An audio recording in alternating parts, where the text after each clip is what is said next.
I think that everyone has heard of the infamous witch trials. Even if the events span about 300 years, we usually think about the 30-year period where the hysteria hit its peak and hundreds lost their lives under the pretext of being Satan's worshippers. In North America, we usually think of the notorious Salem trials. More than 200 people were accused of committing blasphemous acts, becoming a tragedy that's rooted deep inside both the identity of the town and our imagination.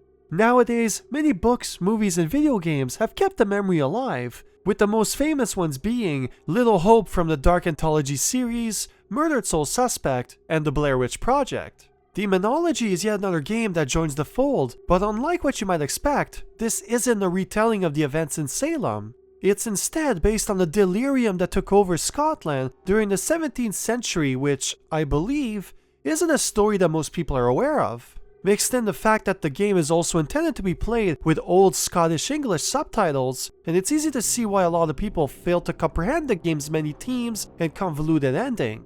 It's therefore a game that's as satisfying as your understanding of the source material, hence why I decided to make this video. Hi, welcome to Gaming with Jovy, and in this Dissecting the Walk series, I'll be unraveling the story in its entirety, meaning that we'll be dissecting all the different characters that make this story come to life, before diving deep into the historical factors that make it all work.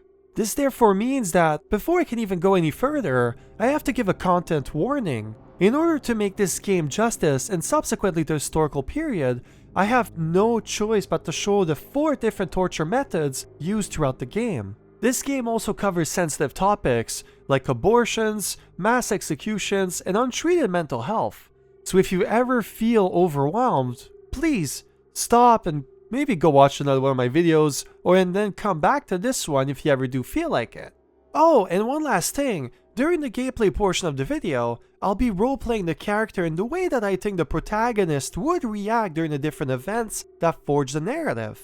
It's therefore not representative of me or my views on society. I just think that it'll be a more enjoyable experience if I act the part. Plus, it will make more sense once we go through the historical facts later down the road. With all that out of the way, please sit down, make yourself comfortable, grab yourself something to drink, as I welcome you to one of the darkest chapters in recent human history.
What a beautiful stop-motion cutscene! On top of it being an excellent foreshadowing for what's to come, it also provides a way more context than it initially seems to. We'll therefore have to get back to it during the second part of the video. For now, our protagonist arrives at the village and we get an overview of the outpost. It's a crude drawing of the 6 buildings that compose the hamlet. Each location, minus the executioner's platform found in the town square, is linked to a character we have to meet, meaning that this is it.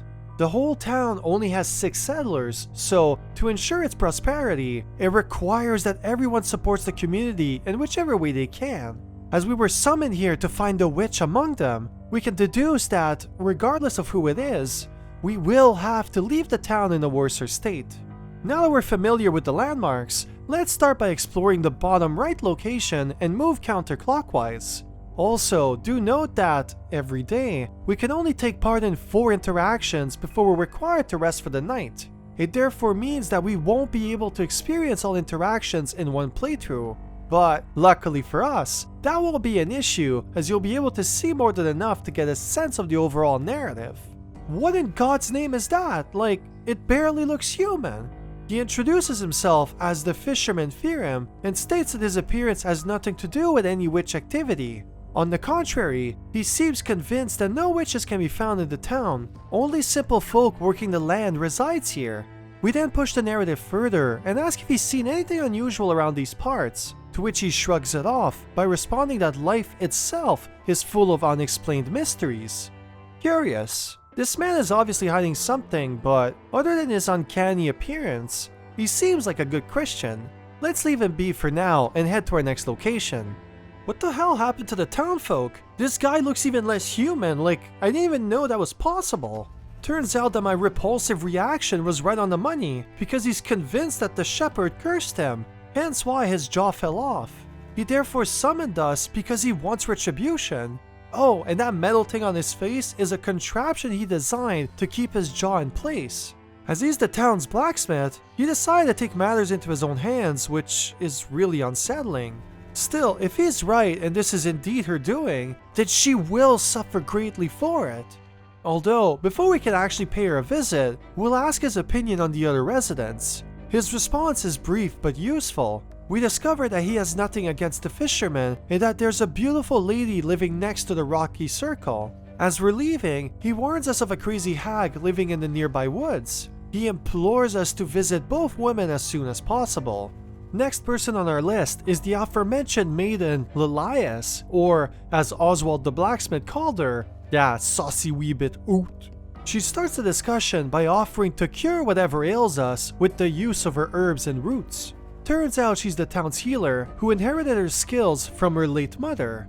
As her career puts her in close proximity with everyone, we decide to ask her the same question we asked the blacksmith.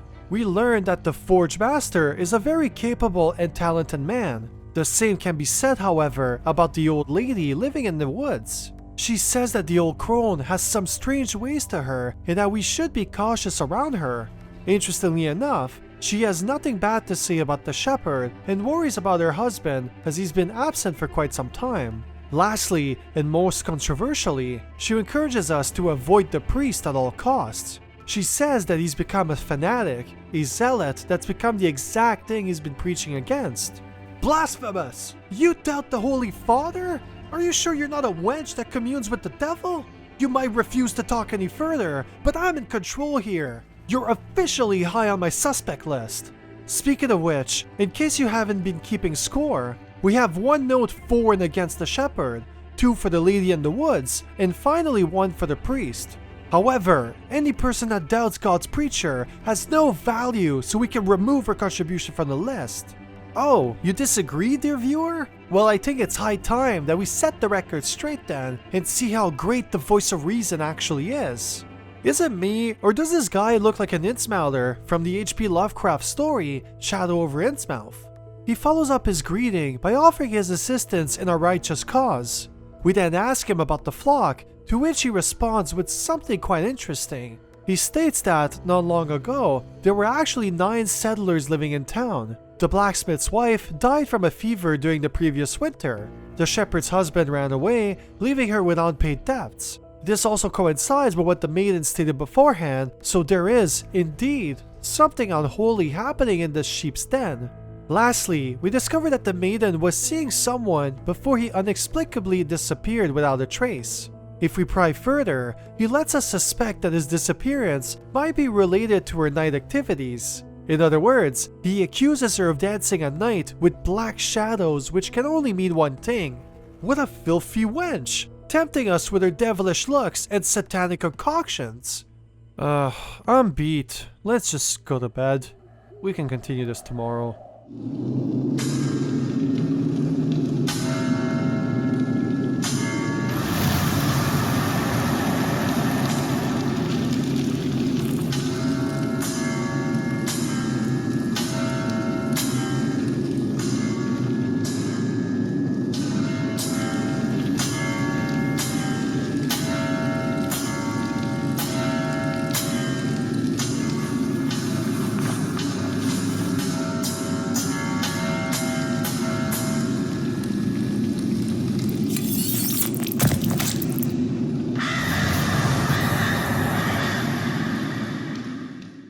Oh, bless the Lord for your providence. The man that contacted me thought he could hide his sins behind his good deed, but he underestimates us. God guides my every move, and it's only a matter of time before justice is served.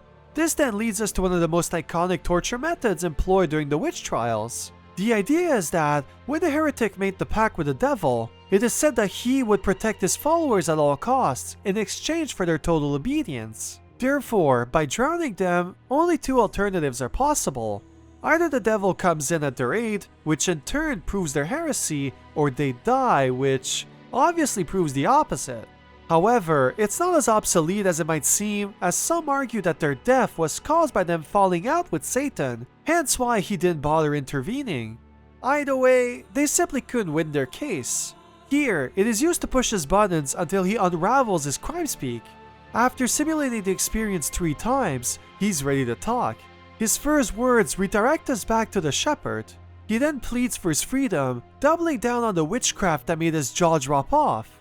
He stresses that we must have seen the lamb's severed head and the bloody symbol that was left on his doorstep. Strangely enough, our avatar acknowledges the blood, but couldn't find the head of the animal or the strange symbol. We therefore retort this claim, but he immediately doubles down, swears that he's telling nothing but the truth. Then, right as we're leaving, he remembers seeing that same symbol in the forest where the deranged woman resides. Once outside, I can't help but wonder if I misunderstood God's message. The severed head matches what we saw in our dream, and with him forging a cross, wouldn't that mean that his soul holds good intentions? Everyone so far seems to point fingers at this shepherd widow, so him being surrounded by lambs and wearing the same head could mean that she's tormenting him in ways that only God can understand. However, his end confession and the clear lack of any visual proof does make me suspect foul play. Our job may be to find the witch, but it doesn't mean that we can't uncover more than required. After all, we're here to do God's work. Arriving at the shepherd's home, we can see that she's already been forsaken by the Almighty. Most of her lambs are dead and her husband remains out of the picture. We get closer and Shepherd Violet immediately demands poetic justice. She's convinced that the blacksmith ordered his wolf familiars to attack her sheep, hence why both them and the fence guarding them lie dismembered on the floor. We then confront her claim by telling her that the blacksmith accused her of the same things. She denies it, of course, stating that he himself made his jaw fall off with one of his failed experiments. Honestly, this sounds like a lot of bull, so let's just cut to the crap and ask the only question that really matters. Do you love God? Wait, you're seriously having doubts? With God as my witness, I will smite you where you stand, woman, if you don't change your tone. You know what? Screw you. I've had enough of your shit as is. So let's see what resides deep in your consciousness, Pillywinkles, or as most commonly known now as the Thunderscrew, is a very simple but effective torture device. The victim places their fingers in between the 2 metal sheets, which are then manually screwed, crushing the fingers sandwiched between both plates. However, it is important to note that even if any fingers can be put into the machine, thumbs were often the preferred pick, most probably because it facilitates the positioning of the hands. Here, after upping the pressure multiple times, we finally get the desired result. Well, not entirely. She also doubles down on her accusations and ends her feud by condemning the blacksmith once more. Okay, I'm fed up with all of this. Both of you are clearly guilty, but I'll put my trust in God once more and double down on the masked man. But this time, I'm done playing games, you see? Let's administer the ultimate test and see where his loyalty lies. This in turn means that we'll begin our search for the devil's mark. During the witch trials, the witchfinder would administer a physical examination, hoping to find what they dubbed the devil's teeth. It is said that when a person makes a pact with the devil, the entity leaves a mark that the host can use to feed their imps or familiars. This exchange of blood would in turn replenish the individual's magical powers, allowing them to curse their neighbors with the help of their demonic aid. It was also believed that the devil himself uses that same teeth to nourish himself when he pays his loyalists a visit. All that to say that finding one on a culprit was the ultimate proof that they were dealing with one of his disciples. To do so, they would strip the person completely and shave them if necessary. The goal was to find irregular skin blemishes, weirdly shaped warts, and birthmarks and more. If no such pattern was found, they would proceed with the prickling method, which is what you see on screen. Sometimes, the mark was concealed, requiring that they pierce the skin in a variety of places until he found a spot that either didn't cause any pain or didn't bleed when probed. Do note that, unlike how I made it sound so far, the mark alone wasn't enough to condemn an individual, but was considered highly damning evidence nonetheless. Oh, and these were usually performed in front of a large crowd for, maximum effect.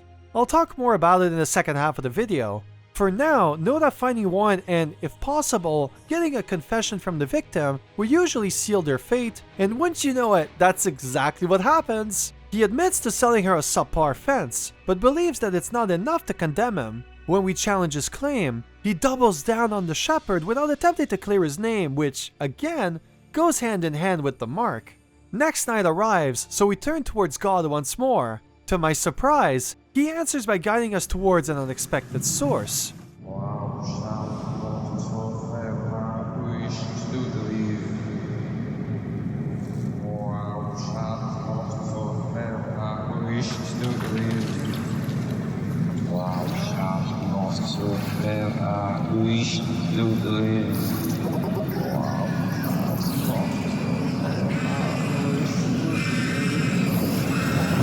Oh my god, the priest! I was so blinded by my fate that I never suspected that he might be a wolf hiding in sheep's clothing.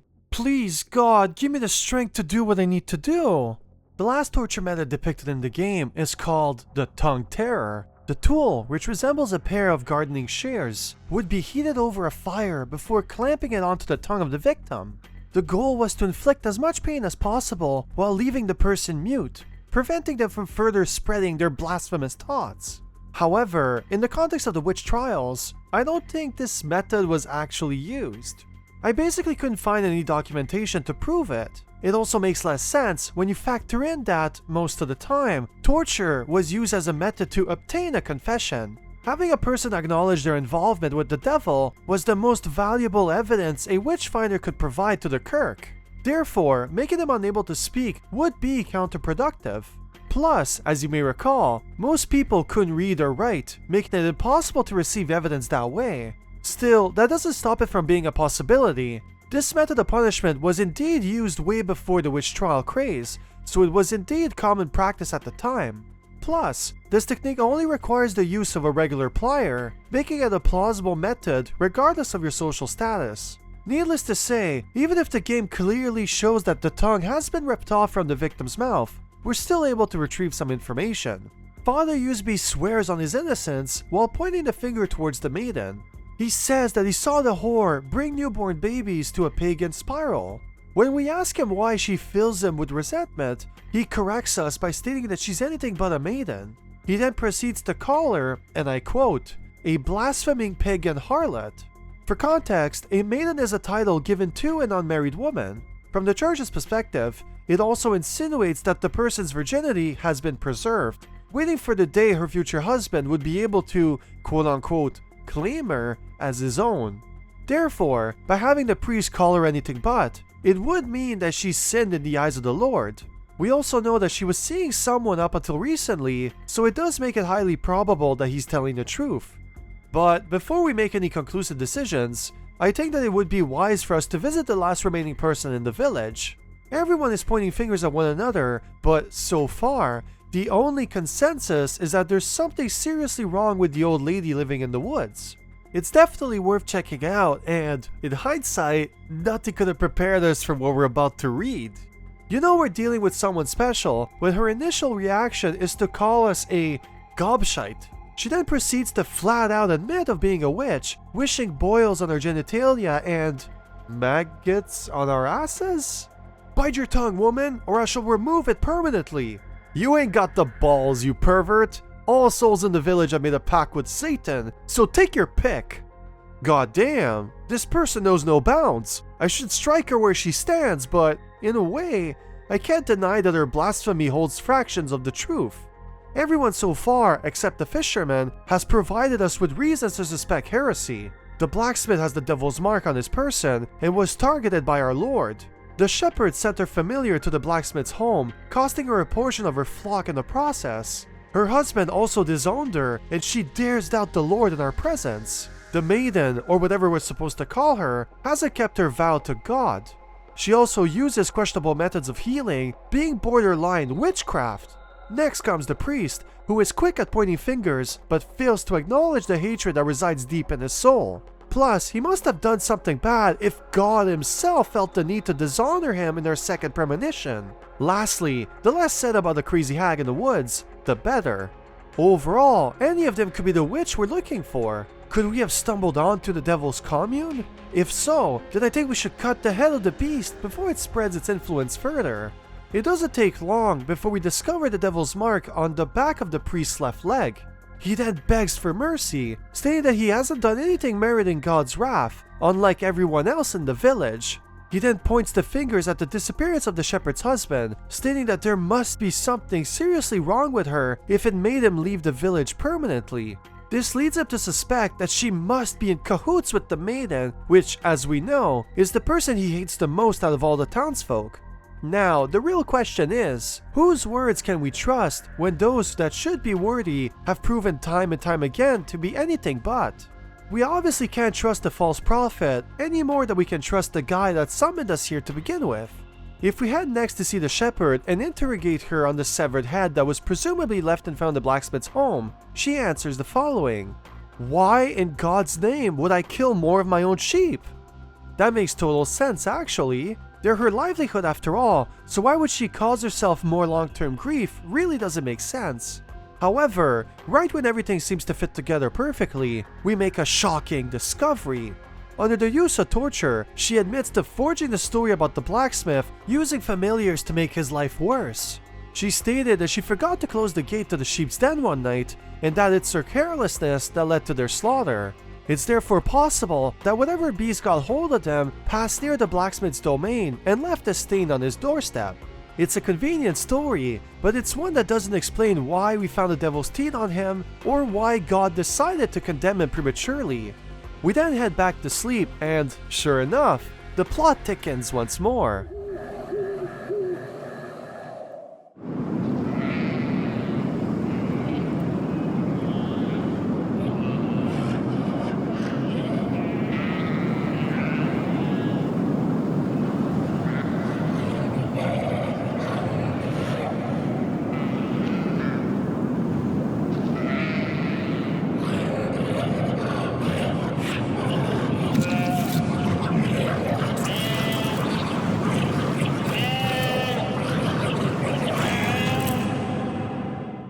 Man, those stop motion cutscenes are just superb. They're unsettling in the best ways possible and really help add to the overall dread of the story. Back to the game, I'm pretty sure that you know where we're heading next. We start the day by torturing the shepherd and, sure enough, we get exactly what we wanted.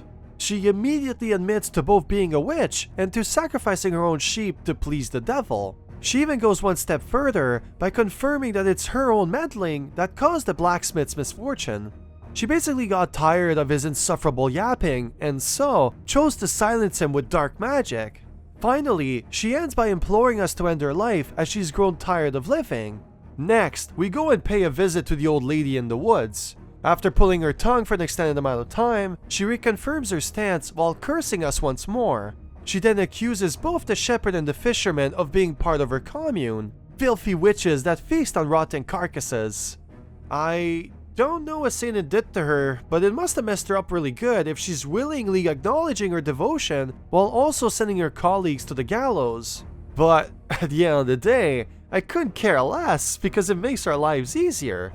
Let's go pay a visit to the fisherman now that his name keeps popping up. He greets us in the same manner as before, restating that no witches can be found in the village. He then offers to make us supper if we would care to join him. We obviously ignore his offer and ask why he looks the way that he does. He replies that it's an abnormal hair growth that he inherited from his father, nothing more. Regardless if it's natural or not, he definitely seems less guilty than the rest. Plus, we only have half the day left before we have to make our final choice. I therefore recommend that we make the most of it. We've already found the devil's mark on the priest, so maybe he only needs an extra push before he tells us the full story. Sure enough, he admits to it all. He made a pact with the Black Goat because he believes that the maiden shouldn't belong to any other man but himself. Those repressed feelings led him to kill her significant other, burying his corpse deep in the whole hag's forest. Pity led me to the maiden's domain. She says that she's healed everyone in the village except the priest. He's been pushing her away since he found out about her and the man from the nearby village. It seems that they've been seeing each other for a couple of years, and that the only reason that they weren't made official was because he wanted to save enough money for them to have a fresh start somewhere else. She then asks us if we've seen him, as he's been missing for quite some time now, and I obviously don't have the heart to tell her the truth. I think it's best that she doesn't know, after all, I'm only here to exact retribution, not to meddle in commoners' affairs. We then head to bed and bear witness to our final restless dream.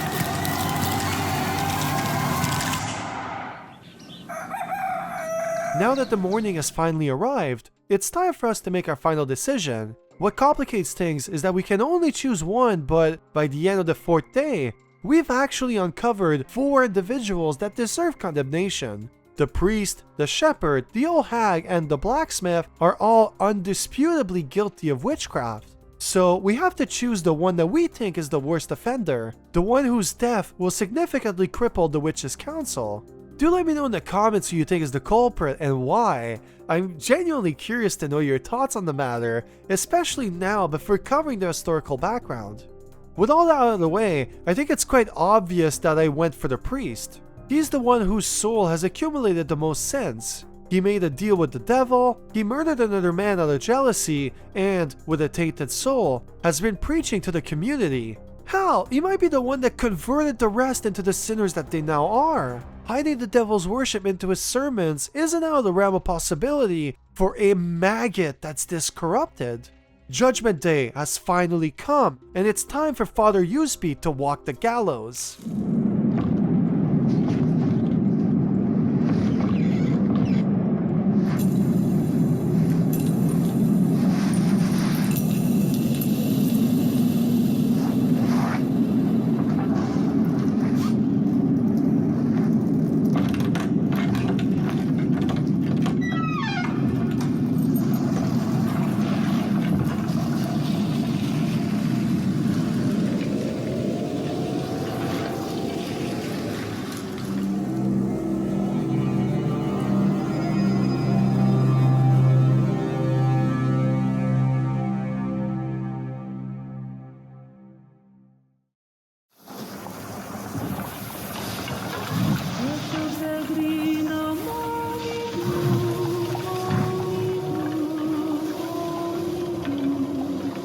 Now that we finished the game, you might be wondering what it all means. Why does the game lack a concrete ending, and why does it instead mirror the very beginning of the adventure? Is it because we didn't pick the right person, or is there something substantial that's eluding us?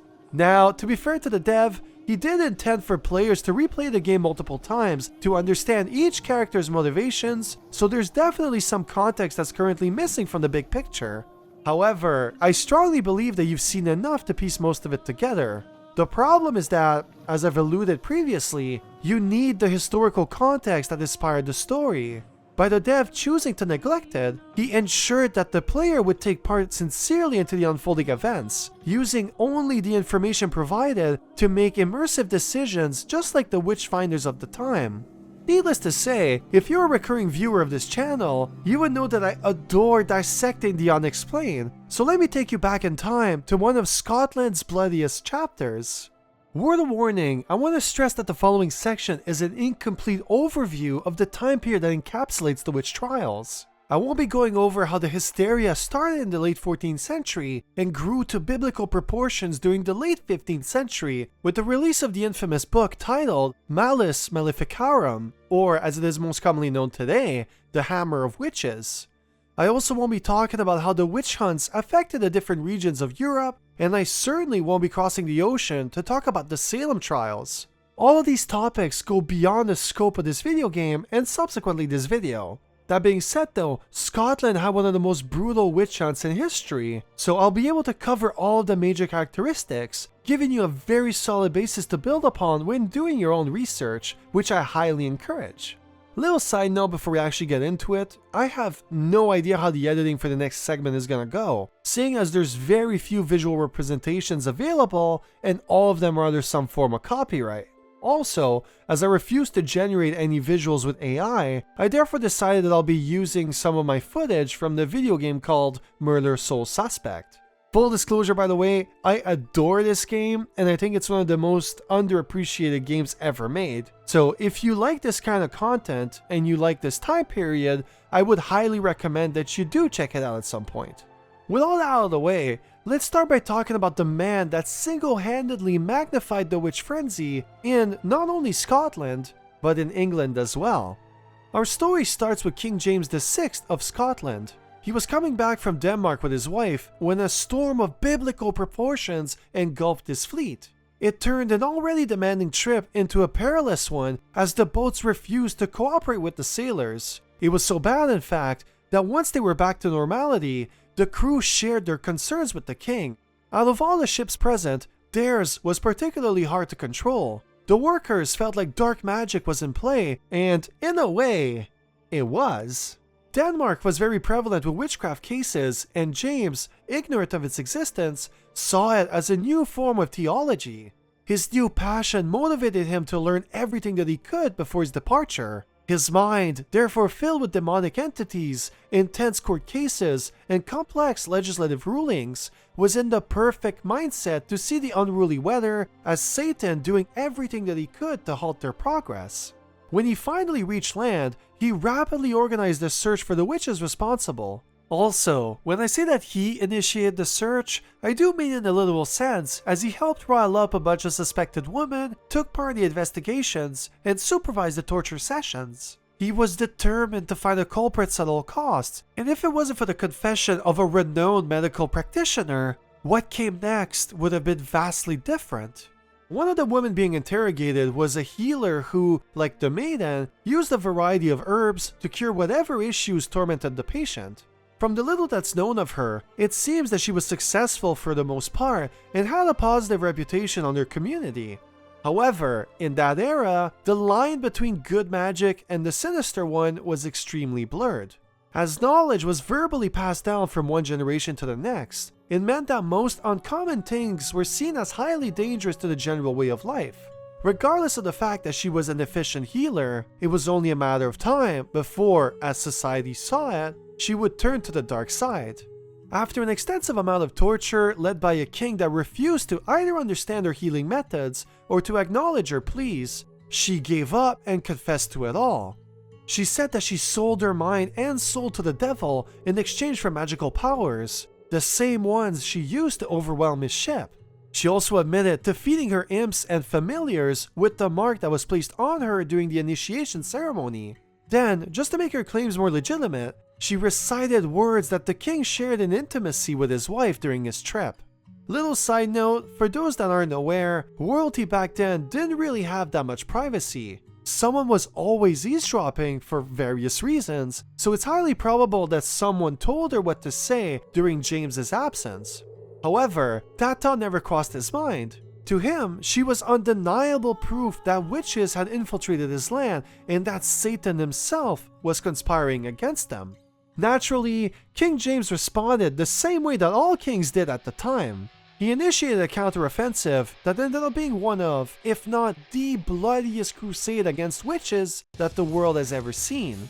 Since the passing of the Witchcraft Act in 1563 to its repeal in 1736, around 3,837 people were accused of witchcraft in Scotland alone.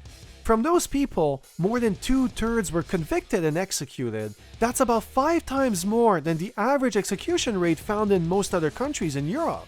For further contrast, King James ended up inheriting the throne to England and Ireland in 1603 when his cousin Elizabeth I died childless. He then changed his name from King James VI of Scotland to James I as he proceeded to rule over all 3 realms. Well, England, during his reign, only had about 500 executions for sorcery. That's about 5 times less than Scotland, which then begs the question as to why that is. The short answer is that he wasn't governing England when he released his magnum opus, titled Daemonologie. Actually, to be even more precise, the full name of the 3-part book series was Daemonologie, in form of a dialogue, divided into 3 books by the High and Mighty Prince, James and Company. Yeah, I know what you're thinking. It's very trendy indeed. He wrote them as a response to another book called The Discoveries of Witchcraft by Reginald Scott. To make a long story short, Reginald condemned the witch hunts, calling them irrational and non-Christian. To him, the frenzy was nothing more than an elaborate parlor trick used to manipulate the population into total submission. When his book gained notoriety, James felt the need to set the record straight and inform the high rankings of society of its legitimacy. Daemonologie therefore endorsed the practice of witch hunts in its Christian society. It also legitimized court rulings on witchcraft by providing guidelines through anecdotes based on his own experiences. Finally, it also provided a detailed description of the different types of witchcraft and the means required to properly diagnose them. In other words, his 3 books combined created his all-encompassing book for dummies on how to find and deal with the witches plaguing society. As a result, they became an official court document that served as the ultimate guideline for the witchcraft court rulings. He also made it a mandatory read for all ranking individuals, meaning that all educated souls needed to be familiar with the contents. Just to clarify, most of the population at the time wasn't offered the opportunity to go to school. It was implied that only the people ruling over society had the right and knowledge to properly condemn a culprit. This also means that said victims were left to fend for themselves, as they didn't have the required understanding to properly begin a counteroffensive. What also made it worse was that the damning evidence provided against them, as we'll see soon enough, was either based on someone's interpretation of the books or was fueled by verbal testimonies extracted after multiple torture sessions. Fun fact, unlike what most media would have you believe, burning witches at the stake was not the official punishment for those that were convicted. Since the Witchcraft Act of 1563, being condemned for witchcraft in a civil court was considered a criminal offense, which, in turn, meant that death by hanging was the typical punishment. Before this point, witchcraft was considered a religious heresy, so they were indeed burned to prevent the resurrection. The idea was that it would purify the soul by burning the unholy body that contained it. However, as the witch trials intensified mainly after that date, with the peak happening between 1560 and 1630, death by fire wasn't as standardized as you might expect. However, one important distinction to make is that court rulings which took place in smaller counties were usually done in a court run by the local church. Those would, indeed, uphold the tradition. Consequently, witchcraft was ruled as heresy and would therefore send witches to be burned at the stake, regardless of the aforementioned law. However, there's one thing that's worth emphasizing, and it's the fact that because the state decided to pass a law against it, this therefore means that the state itself considered witchcraft as being a threat to the sovereignty of the nation. To them, the corruption of everyday people was an epidemic that desperately needed a cure. This was a time where war loomed on the horizon. When James inherited England and Ireland, it didn't take long for people to start questioning his governing skills. This slowly led to a civil war between England, Scotland, and Ireland, dubbed as the War of the Three Kingdoms. This led to the death of 4% of the total English population, and in Scotland, it brought the end of approximately 43,000 souls. Fear and insecurity terrorized the population while making most commodities scarce. To make matters worse, malaria, the plague, and other diseases were all the rage, bringing with it even more death and famine. When so many factors are out of a population's control, people tend to turn towards the supernatural. People just wanted to find solace, and at the time, it came in the shape of a stranger arriving to town selling their services. Unlike in the video game, witchfinders were, most of the time, not actually summoned by a member of the community. These were usually men that went town to town, proclaiming to have solutions to whatever issues were ravaging the place. Famine, sickness, drought, death. These were all side effects of a pact with the devil, and only by exterminating its source would those issues dissipate permanently. To illustrate my point, one of the most infamous witchfinders of the 1650s was a man called Matthew Hopkins. At first glance, he seems like a standard Englishman, offering his services like any other. However, he proclaimed that it wasn't the case. His official title was the Witchfinder General. He claimed to hold the official office in the English Parliament, hence the title. Plus, when bundled up with his previous experience as a lawyer, it made him seem like the most qualified person for the job. But in reality, no such title was ever bestowed by the king's court. His experience as a lawyer is also highly disputed to this day. Remember that this was a time before proper methods of communication were in place, so there really wasn't a way for the authorities to validate his claims. All they knew was that a well-dressed Christian, bearing an impressive title allegedly bestowed to him by the king, arrived at their doorstep. He had all the qualifications for the job and had the reputation to back it. Plus, as the overall living conditions were dire, I'm sure that most townfolk were willing to give the man a try if it meant alleviating the situation. This is just one of the countless individuals that did the rounds during this time period. In the minds of the collective, witches were scheming in every dark corner, so naturally, most towns ended up accepting his services. Regardless of who it was, whether it was Hopkins or an unnamed witchfinder, the general strategy was always the same. Another common misconception is that only young women and children were accused of demonic meddling. In actuality, however, women represented roughly 80% of the accused, with most being over the age of 40. This would mean that men were indeed persecuted, but at a significantly lower ratio. This then begs the question as to why that is, and unfortunately, the answer is quite simple. This was also the time period where women basically had no rights. They couldn't own land, for the most part, and were also limited in the kinds of jobs that they could do. The overall societal expectation was that women were supposed to work on their husband's land while simultaneously raising the family. Basically, women were dependent on their husbands because he was the one who took care of the finances and the one that brought food to the table, so to speak. The dame's job, then, was to maximize the yield of whatever the man brought back while ensuring the sustenance of the bloodline. Consequently, if the person her entire world turns around died or abandoned her for whatever reason, she was rapidly bundled up with the undesirables of society. Those contained the mentally ill, the crippled, the beggars, and more, meaning that unless they remarried rapidly, their luck had run its course. Interestingly enough, unmarried women also fell into this group as they couldn't fulfill the expectations that both the church and the community had for them. As a result, all of these people were lucky pickings when the witchfinder came into town. They had no way of defending themselves, and their reputation was already tarnished. From the witchfinder's perspective, their misery made them easy targets, as having a few disappear wouldn't alert the authorities the same way that accusing a respectable blacksmith or priest would be. Although, selling it this way does kind of undersell it, because it is one thing to accuse someone of witchcraft, and it's another one to prove it. Another misinterpretation most people have is that what followed an accusation were the barbaric methods we saw in the game. In reality, that wasn't really the case, as torture was considered unlawful for the most part. The workaround was therefore to either extract a confession or find other unholy signs that would, in turn, justify the use of more brutal methods. As a result, the most overused interrogation method is one that doesn't appear in the game. Can you guess what it is? Sleep deprivation. Once they found a suspect, witchfinders would force the victim to walk in circles for days until they finally cracked and accepted the accusations. Prickling of the skin was also used as supporting evidence, as it was seen as tangible proof of their wrongdoings. Add in verbal testimonies provided willingly or not by either the victim or their neighbors, and you can see how rapidly someone could build a case on the chosen victim.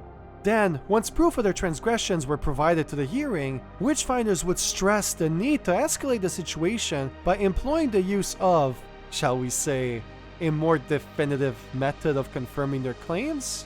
Burning at the stake, being drowned, and more were seen as ways to force the devil out of hiding, pressuring him into saving his disciple to uphold their life-binding agreement.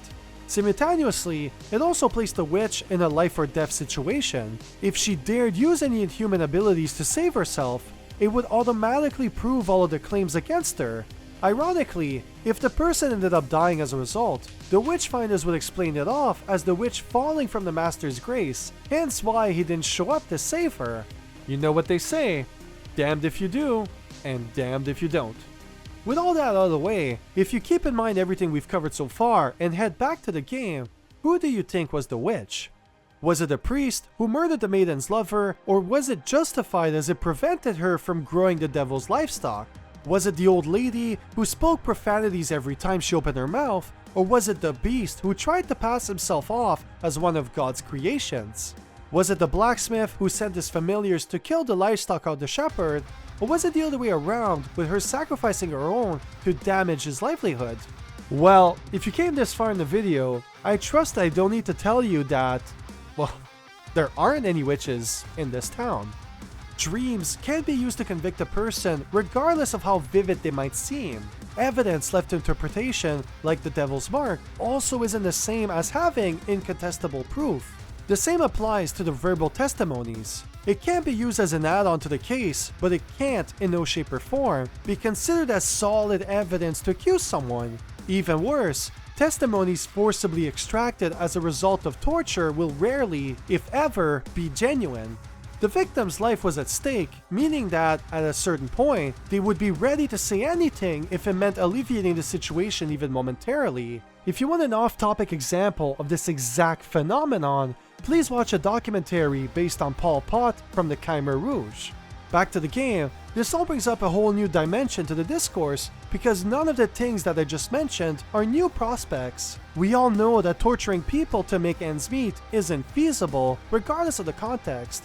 Why were we so invested in completing our goal, even if it meant putting all of our morals to the side? Well, the short answer is that it has everything to do with the medium used to tell the story. If we simplify things to their basic form, video games require that you block out your surroundings and dedicate your complete attention to whatever's happening on screen. The game then uses your enthusiasm to dictate the rules of engagement. It defines, among other things, the playable character, the situation that he finds himself in, and the tools at his disposal to overcome the many challenges ahead. All combined, it anchors the player in the set role, and it's by taking part in the whole package that you inevitably create immersion. At the same time, on a subconscious level, your mind is using said information to create a bond between you and the protagonist. The stronger the connection, the more encompassing is your level of disbelief. If we return to Daemonologie, the first minute rapidly defines all of these aspects. It immediately states who you're playing as, what brings you to town, and the tools at your disposal to complete the quests. This is then backed up by the visuals who define the era and the atmosphere. In this case, it makes the situation seem dire, like finding the truth would somehow rectify the oppressive nature and allow life to bloom once more. Then, by taking part in the many dialogue exchanges, we learn the values that motivate all parties, including those of our protagonist. Zealot beliefs shape the narrative, getting us ready to accept what, at the very start, seemed inhumane. In a sense, the more we abandon ourselves, let go of our belief system, and accept the new one imposed on us, the easier it becomes to complete the requirements of the game. That's when we start telling ourselves that the ends justify the means, that permanently hindering the lives of many will be worth it once we've assured those that remain of their newly found security. Plus, as we're aware that this is a video game, we're conditioned by the medium to automatically excuse our actions, seeing it as a necessary evil to complete the game's many requirements. The further we submerge our minds into those kinds of thoughts, the more we'll be expecting a payoff that validates our commitment, which is why the ending feels like you're about to drown. Seeing the protagonist complete the deed and accept his payment before moving on to the next town creates our first and only disconnect with our host. This wasn't the outcome we expected, and that subversion, if you want to call it that, makes us uncomfortable. However, in reality, we weren't lied to as much as this revelation recontextualizes the whole game. We presumed that we were there to find a witch when, in reality, we were actually there to complete a service. We arrived on location and got all of our expenses covered by the town, which is what often happened in real life. We then did our job and presented our findings. Finally, once the authorities were satisfied, we got paid heavily for our services before heading to the next town. Rinse and repeat. Matthew Hopkins practiced his profession for almost 3 years. Regardless if he truly believed in his cause, the reality is that he was getting paid at least 20 shillings per transaction. In 2023, that amounted to approximately 4,700 euros, which is absolutely insane. For even more context, an agricultural laborer at the time made around 8 to 10 pences per day. 12 pences equals a single shilling, which meant that if we convert their annual revenue into shillings, we can determine that in an ideal world where the farmer made exactly 10 pences every single day of the year, it would have taken him 24 consecutive days to make what Matthew received in just 4 or 5 days of work. Alternatively, we can also say that he was getting paid about 1/14 of their total annual revenue for the fifth of the time. This means that we did get something right at the beginning of this game. The ends does indeed justify the means, just not the ones that we expected. Now, before I end this video, there's one final revelation that I want to share with you. If you thought that my overall presentation wasn't representative of the full story, the dev actually left us an in-game clue that actually proves everything. If you may recall, the first character we met during our playthrough was called Birin. That name, translated from Scot Gaelic to modern English, means truth. Therefore, if you wish to understand the overall message, all we have to do is read carefully what the fisherman has to say. Am I a witch? Those are nothing but tall tales created by zealot fanatics. You won't find any witches here, just simple folk working the land. We then followed up by asking him if he saw anything weird as of late, to which he responded, "Life itself is strange when you take the time to ponder it." If we took this statement to heart, instead of jumping into sensationalism, we would have realized that everything happening in town was explained with a little deduction and logic. The shepherd paid for a fence that would contain her livestock, but because the blacksmith sold her an inferior product and she forgot to close the gate, predators went through and ate most of her livestock. Afterwards, one of them proceeded to drag one of the many carcasses around town until the head somehow ended up at the blacksmith's doorstep. As for the metal worker, we're told during a discussion that happened outside of our playthrough that he was experimenting with a newly acquired red powder. In reality, it was extremely poisonous, and prolonged exposure caused the deterioration of his jaw, resulting in it literally falling off his face.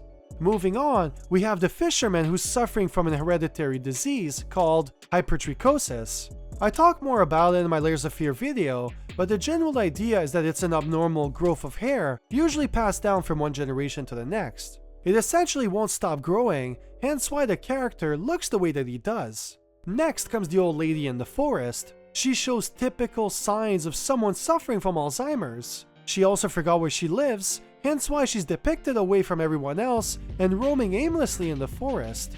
Having a rational discussion with her is also impossible, as she has difficulties expressing herself. She essentially repeats the same few ideas and has a hard time finding the proper words to convey those ideas. Her other symptoms include wild mood swings, social withdrawal, lack of trust in others, anger, and even aggression to a certain extent, and the list goes on. In the United States of America, 1 out of 9 people aged 65 and above suffers from Alzheimer's. Crazier still, 1 out of 5 women starting at the age of 45 has a lifetime risk of developing Alzheimer's. As for the men, that risk drops to 1 out of 10. It's a harsh reality, and even if statistics state that the situation will only get worse, it will, at the very least, never go back to how it was during the 17th century, where mental health was shunned and labeled as hysteria. Finally, we have the priest and the maiden. The former was in love with the healer. However, his pride as a Catholic priest and the years of accumulated sexual frustrations amalgamated into an ever-growing hatred towards her. Then, when she met her significant other and got pregnant, he forced her to have an abortion before murdering him inside the old hag's forest. As they copulated before marriage, he felt justified by his religious beliefs to set the record straight. But, as we've seen previously, that was just a facade, as his true intentions were to get revenge on the one that corrupted her soul. If he can't have her, then no one else can, as the saying goes. She, on the other hand, isn't aware of his feelings towards her. She believes that he's an abuser of power who justifies his wrath with his doctrine. Ultimately, she believes that she's suffering from an injustice but has nowhere to go. As for her late boyfriend, she stated in another playthrough that she heard stories of the woman in the woods turning men into trees. This is the reason why she's convinced that the old hag is the cause of his disappearance. Plus, as you've seen by the end of our playthrough, our protagonist doesn't have the courage to tell her the truth, meaning that she will never get the peace of mind she so desperately desires. This then leads us to the final aspect that I skipped over on purpose, the dream sequences. With the added context, we can determine that their secondary purpose is to provide a glimpse of the situation throughout one of the characters' point of view. The first dream is done through the perspective of the shepherd. She sees the blacksmith as a religious zealot who uses his beliefs to hide his evil nature. She also believes that he's the reason her livestock died and that he, in return, is taking advantage of the situation to destroy her livelihood. We also get a hint that something unnatural is happening in the forge when the camera fixates on it at the very beginning. The second dream is harder to explain in my opinion. My guess is that it's the maiden's depiction of the priest, a slimy man that, when no one is looking, is actually worshipping the devil. It could also mean that, as he's the one preaching, he's forced people to share his views, which consequently transforms them into inferior versions of him. By contrast, the third dream is really straightforward. It shows how the blacksmith imagines the shepherd channeling her demonic powers to possess one of her sheeps. Again, we see the idea of the corruption of the soul, a pure white entity being ravaged and taken over by a mystical dark energy. Dream 4 represents the tale that the maiden heard about the old hag.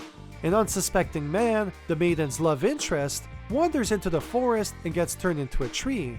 This shows how she explains her lover's disappearance and, subsequently, her misfortune. There's also a fifth dream that didn't appear in our playthrough, so I'll play it here in its entirety before I proceed to explain it.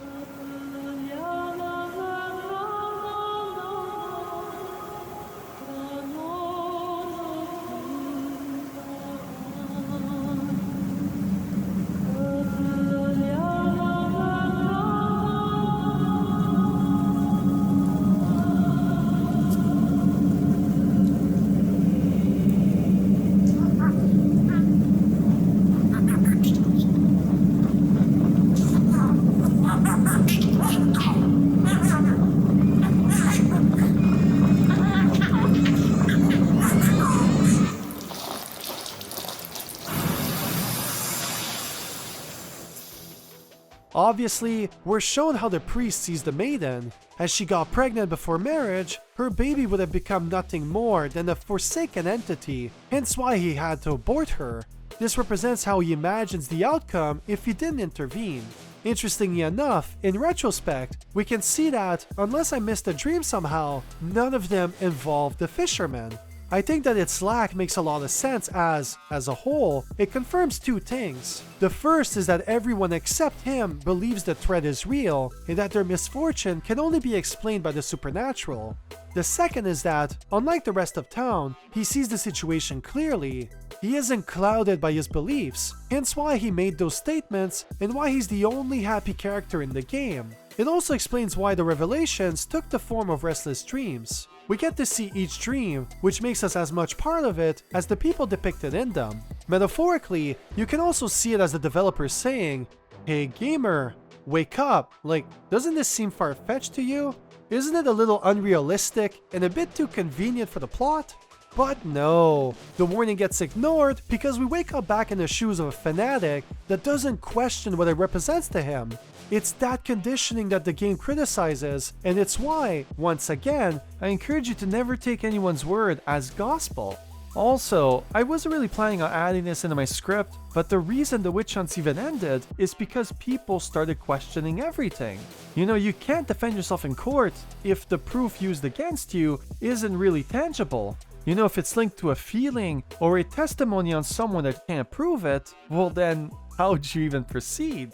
And not just that, when that testimony is based on people that were caught lying, like witch hunters for example, and then when you link in the cost as well, and you know, other proofs like torture and using kids as proof of testimony against someone else, well then it doesn't really hold anything. With time, all of those methods became illegal or just straight up were refused in court, to the point that it got removed from the legal system entirely. Keep in mind that it is important that you get yourself educated and you watch videos like mine that you can find on YouTube or from anyone else who is dedicated to actual journalism and linking historical facts with your media, for example. You know, the reason the dev made this video game and why subsequently I made my video is exactly for that fact. You know, like, I want you to leave your comfort zone and to start yearning for a sense of discovery. The more you know, the less you can be manipulated by everything that's happening around you, and the more you'll be able to see patterns that you can in turn use to make better decisions, regardless if it's in your personal life, your political life, or etc. Therefore, if you believe that education is a must for any citizen, I encourage you to support channels like mine and anyone else's who is there to spread the good word. That means liking and subscribing, for example, because it helps my video spread out throughout the internet, and it helps other people like you find it and probably learn something new, or at least I hope that you did, and if you didn't, I hope you at least enjoyed yourself, because somehow you got to the end of my video. Thank you so much for making this gamer's dream a reality, and I hope to see you in the next one, which will most probably be the review for the Mario movie and also the Mortuary Assistant, if that isn't out yet. And then my next bigger project is going to be Iron Lung and Alyssa, which is a first-person survival horror game that released in 2022, I believe. Another single dev project, just like this one. So if you want to see all of those, please subscribe. You know what to do at this point. Everyone asks you the same stuff. So again, thank you so much. Have a wonderful day. Bye.